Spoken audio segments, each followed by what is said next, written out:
Good day once again. So this is again your daily Taraki dose with Coach K. Ayan. So for today's video, we're gonna talk about resiliency. Ayan. Di ba ito naging uso na word nung pandemic? Ayan. Sabi, wait lang.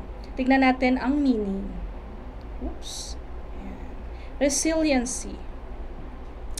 So, ang pagiging resiliency, ayan.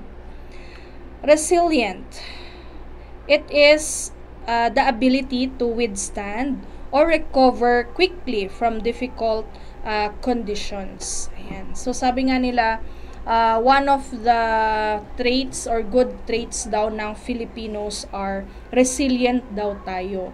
So, kung may mga bagyo, 'di ba, or any disasters nung pandemic, tayo pa rin yung tumatawa, ganyan. Or nakita natin sa mga social medias yung mga luto-luto, yung mga uso na gawin, dance, challenge, mga ganyan.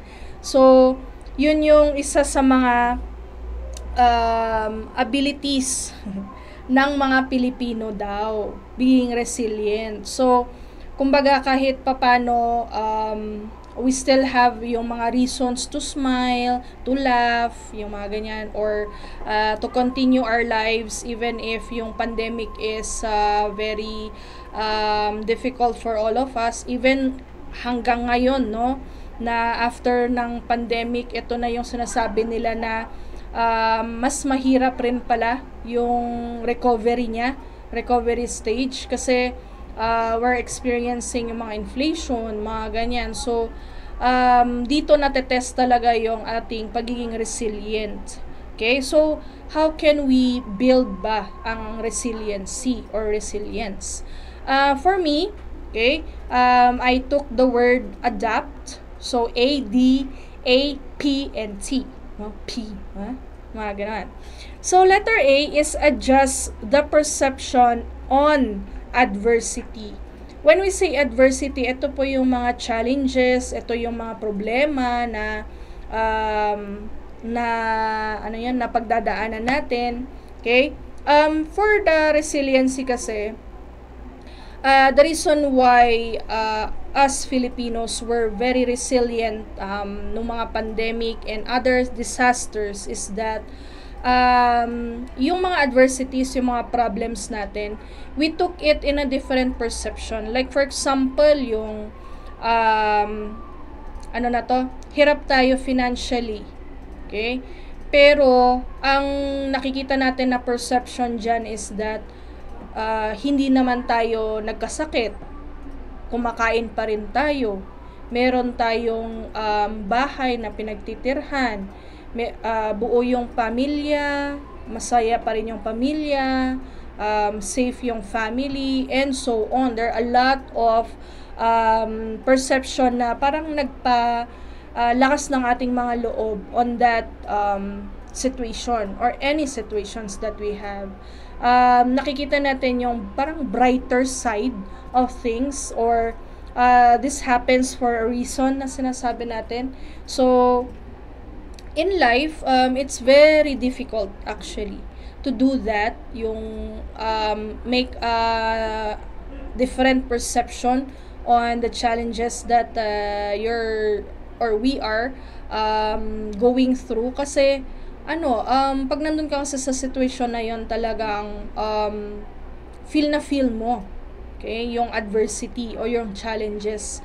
So at times mahirap na sa atin to really think of other perception other than the sufferings that we're feeling, yung mga ganyan. So like what our earlier episodes was or were, yung you have to learn to accept yung mga challenges na hindi natin siya kontrolado. Kung hindi natin kontrolado, okay, go with it na lang kasi wala naman tayong magagawa. Pero kung mga times na meron tayong magagawa, or sabi nga natin yung adjust our perception, then yun, pwede natin siyang gawhan ng solution. Ayan. So kasi pag Actually, going into technical, no, yung sa adversity, parang yung sa businesses, 'di ba? Marami yung nakakakita ng mga challenges ng pandemic or other problems in the society, and ginagawa nilang business idea, ginagawa nilang ang tawag doon, pagkakakitaan, o, 'di ba? Ha? Yung rolling store, ayan. Yung husband ko nag-rolling store sila kasi mahirap yung malayo-layo ka tas mag-isa lang tayong nag-grocery, di ba? Ako yung taga-grocery, kamo yung anliit-liit ko tapos konti lang yung pwede kong mabili. Pero ako yung lumalabas. Okay? Wala, gusto ko eh. Okay? Pero yun ang siguro ang pagiging entrepreneur. Okay? Naging practice yan na ang mga challenges gawin into a positive output, kumbaga. So, well, in real life situations, yung mga problems natin like financial, okay, ano ba, love life, problem ba yon? Okay, nung iba. And then, for the others, siguro sa work nila or sa studies nila, I'm not saying naman na kunyari kung yung sa work pasalamat nga kayo, may trabaho kayo. Okay? It's not that. You look at the present situation, kung siguro medyo nahihirapan ka sa work ngayon, okay? Evaluate, okay? And then look it in another perception na without your bias na sinasabi natin, okay? And take a look kung ano ba yung mga positive ba na nangyayari dyan sa workplace nyo. And does it still fit, okay, yung sa goals mo in life? Yan. So, kung it's still, then yun yung parang i-redirect mo para hindi mo masyadong ma-feel yung problema. Parang ganon. Kasi, I know, at times pag hindi maganda yung or mabigat yung problema natin in our workplace or in our school, it would greatly affect us. Okay? Yung sinasabi dito na adjust your perception in a lighter lighter situations. Okay? Pero kung very ang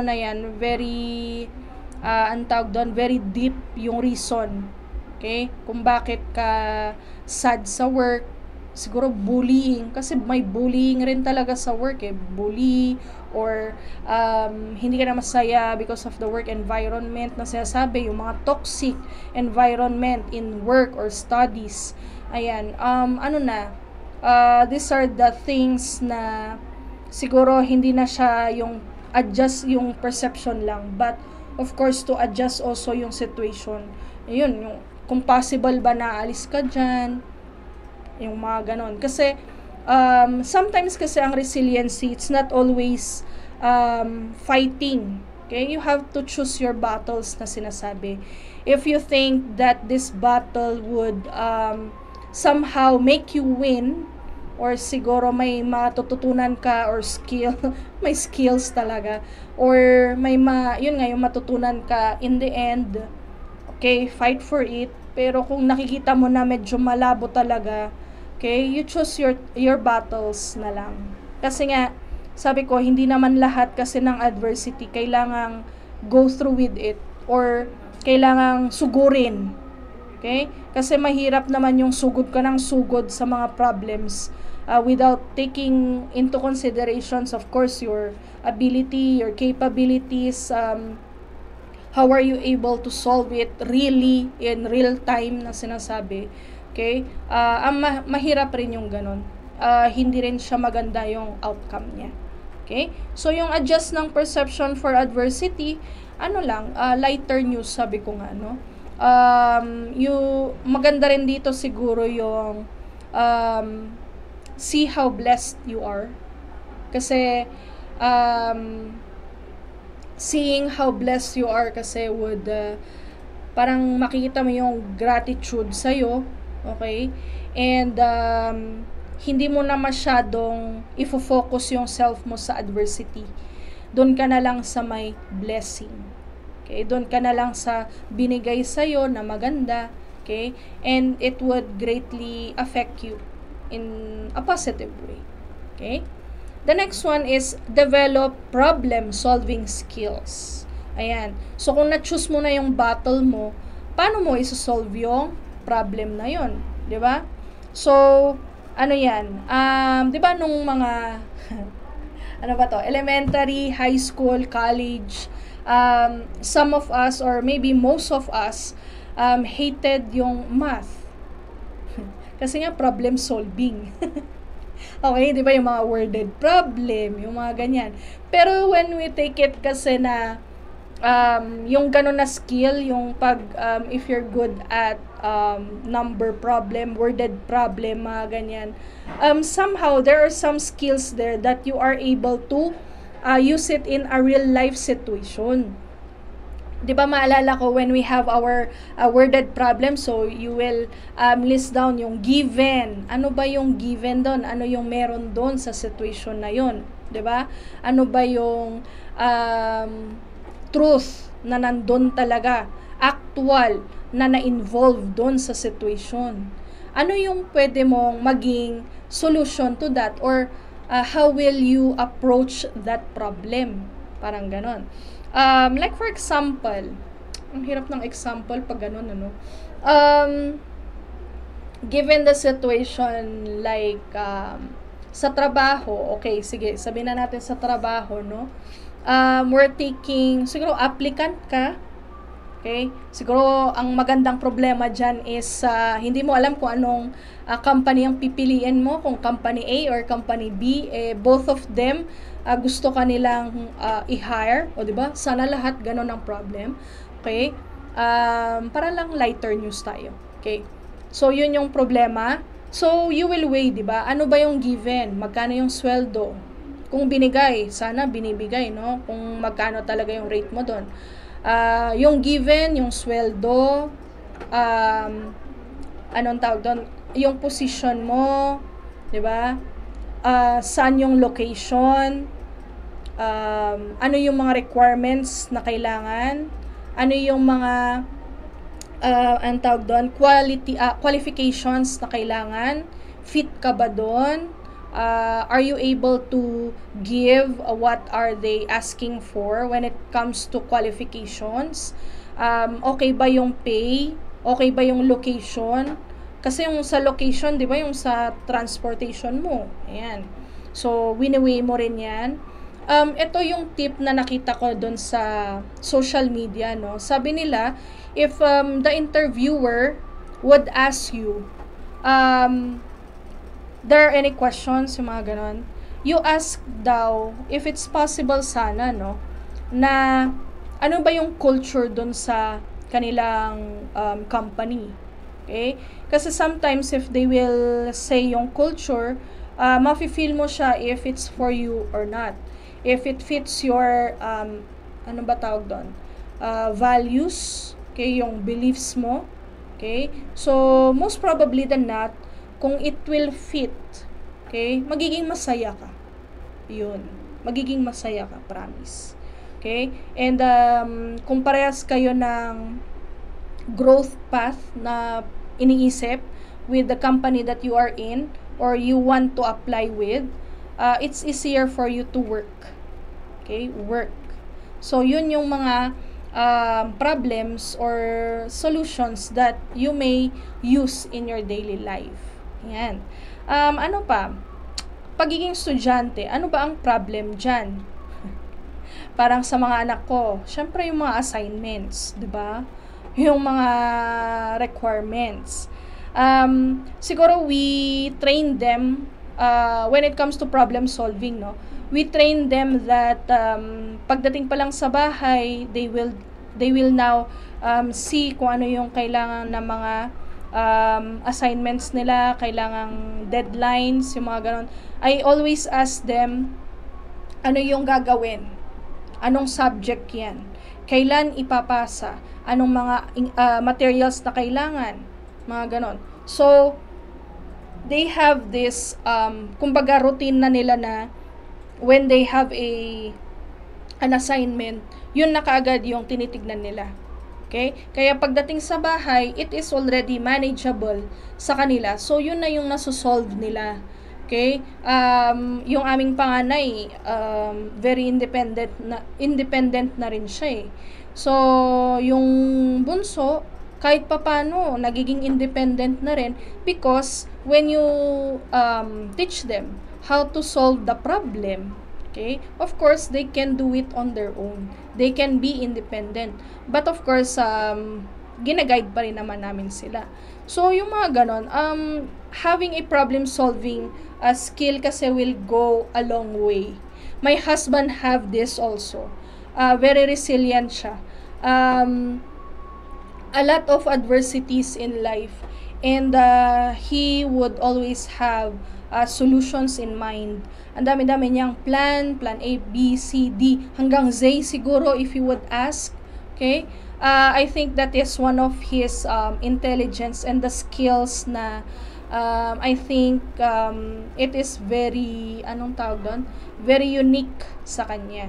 So, syempre sa akin, natututunan ko rin yun kasi sa akin, being an only child noon naman yun, okay, nung wala pa yung mga kapatid, nahirapan ako to be resilient kasi nga, parang nasanay ka na you have your mother, you have your father na always there, parang ganon, if you have problems. So, parang ang hirap mag-adjust when it comes to resiliency kasi nga, nakadepend ka. Ayan. So, having your problem-solving skill will also teach you on how to navigate life, 'di ba? Navigate life kasi ang life, 'di ba, sabi nga nila, test muna before realization, yung parang ganon, or before the lesson. So, if you don't have this skill, yung problem-solving, mas mahihirapan po tayong maging resilient. Okay? There are a lot of things na nangyayari ngayon sa buong bansa. Okay? Hindi lang dito sa Pinas. So, ang dami-daming mga adversities, challenges. Okay? So, it's up for us to really solve those problems. Lalo na yung mga problems that we can solve it on our own since we are involved or directly involved in that. Okay? The next one is acceptance. Yun nga yung sinabi ko kanina. Accept things na hindi natin kontrolado. There are a lot of things that we are not in control of, and we have to accept that. Kasi once we accept that, somehow we would be able to focus on what does it involve us directly. So, mas natutuunan natin ng pansin yung kailangan nating isolve sa ating lives, okay? Kaysa yung other things na hindi talaga natin kayang i-penetrate na sinasabi or hindi nga natin siya pwedeng pakilaman, parang ganon. Like for example, yung mga decisions ng ating mga government officials, okay? There are a lot of things there na hindi naman natin kayang kontrolin talaga. We have to accept. However, if ever that there are things na siguro it's against already, 'di ba, meron naman tayong mga processes that on how we would talk it over with our government. So, mga ganon. Not always accept naman, 'di ba? Ang pagiging resilient rin is hindi ka pwedeng oo ng oo. Yung sinabi nga natin noon na boundaries, okay? Meron yung hangganan na sinasabi, okay? But accept of course yung hindi talaga natin kontrolado na. Next, P. Wait lang. Ayun, yung acceptance rin pala yung ano ba yan? Opinions of others towards us. Sabi nga nila sa atin, no, yung opinion ng ibang tao, hindi mo naman kontrolado yan. So, bakit mo papakikialaman? Sabi nila. Ayan. So, yun. Acceptance rin lang na ako nga, ang opinion ng ibang tao sa akin suplada eh. O, di ba? sige, acceptance na lang. Kasi it's their opinion. It's their perception towards me. So, ano, hindi ko na kailangang explain or justify yung mga ganyan. Okay? So, next is letter P. Practice self-care and love. Of course, every now and then we have this one, self-care and love. Kasi, being resilient, sabi ko nga, it would be easier for us if we ourselves love ourselves, care for ourselves. Kasi, not everyone would love and care for us, diba? So, being resilient is knowing, okay, that if you love yourself, ayan, diba? Even nga yung mag-asawa, diba? We love ourselves. We love each other, but we love also ourselves. Yung parang ganun.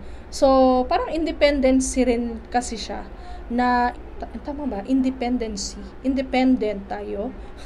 Okay? Na may self-love. Okay? Respect sa sarili. Okay? Love sa sarili na kung ano yung nafe-feel natin. Parang yung last episode natin, no? We have to be self-aware of our emotions, most especially, para we are able to be resilient. Okay? Kasi kung hindi natin alam yung talaga na-feel natin, we don't know how to really solve yung root cause ng mga ganyan. Okay? And of course, T is try to help others too. Okay? In resiliency, of course, it would be amazing, or it would be a help, great help, if we would also help other people to be resilient as well. Kasi, well, it's not easy thing to do, ang pagiging resilient. Kasi there are times talaga na if we are already overwhelmed with adversity, it's very difficult to be resilient, really, 'di ba? Kung nagsabay-sabay yung mga problema, mga ganyan. So, ano lang, if we are already in that position where we are already doing good sa mga pagiging resilient natin, we teach others, 'di ba? Mentor others maybe, okay? And share kung paano ba ang pagiging resilient. Okay? Pagiging resilient. Okay? Siguro for me, I will not teach how I solve a problem. Yung, kumbaga, a situation, ito yung gagawin ko. Okay? Kasi, kanya-kanya tayo, sabi ko nga, kanya-kanya tayo ng perception. It is nicer if we would be able to teach them, okay, how to solve their own problems. Kasi kung sasabihin mo na, ay, alam mo, ako kasi ganyan. Kunyari yung losing a loved one, 'di ba? Sabihin mo, ako kasi ganito yung ginawa ko. Okay? Baka pwede mo ring gawin. Okay, that's sometimes unsolicited advices. Okay, but it is not necessarily that you have to accept or you have to do it with yourself, kasi we have different perception or different styles on moving on when losing a loved one. Okay? So, iba sa amin ng husband ko, iba sa ibang tao. Yan. So, yun.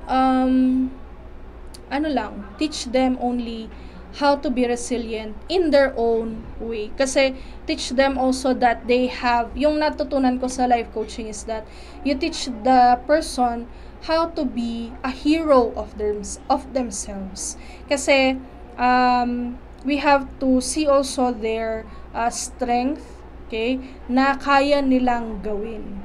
Kayang-kaya yan. Okay? So, again, for building resiliency or resilience, so the word adapt, okay, so A, adjust the perception of our on adversities. D, develop problem-solving skills. A, acceptance. P, practice self-care and love.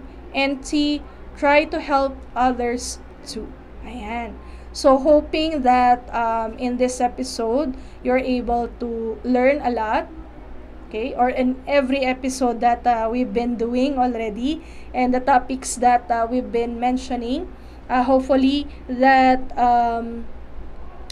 yung pag-share ko na to would really help you in terms of life, work, or studies. Okay, kasi yun naman yung main activities natin in our everyday life, of course, with our family. And again, ang pagiging resilient also is having a support system, having your family a safe place, okay, for you, yung having a home, a family to go home to. Ayan. Maganda rin kasi na maramdaman ng each member, not only the children, each member, that they have a safe space or safe place, okay, in or at home for them to be practicing resiliency na mas madali sa kanila. Okay? So again, follow us in YouTube, Taraki TV, Facebook, Taraki TV also, and of course my Facebook page, Coach Karen Sebio. And thank you once again for listening. This is again the Daily Taraki Dose of Coach K. Thank you. Bye.